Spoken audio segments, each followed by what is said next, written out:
पण त्या अजिबात ऐकायला तयार नव्हत्या. त्या सगळ्या ओघात त्यांनी एक पाणी बाटली उचलली, ती फेकून मारली कुठेतरी महिलांच्या मोर्चावर. हे आपण चित्रीकरण बघितलेलं आहे. आणि म्हणून या ठिकाणी त्यांचा खूपच संताप चाललेला होता. आम्ही त्यांना खूप समजवण्याचा प्रयत्न केला.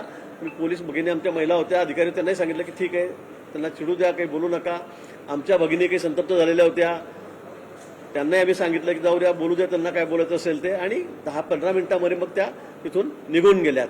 एवढाच तो त्या ठिकाणी जो प्रकार झालेला आहे. पण मोर्चा जो निघाला होता तो महिलांसाठीच निघाला होता. खरं म्हणजे महिलांच्या आरक्षणाच्या संदर्भातलाच तो मोर्चा होता, बिलाच्या संदर्भातलाच तो मोर्चा होता. आणि पण त्यांचा राग संताप हा खूपच अनावर झालेला होता आणि म्हणून त्या त्याबद्दल बोलत होत्या. पण यापुढे निश्चित आम्ही अशी काळजी घेऊ. मोर्चा असला, आंदोलन असले की असे प्रकार नेहमी घडत असते याची आपल्या सर्वांना कल्पना आहे.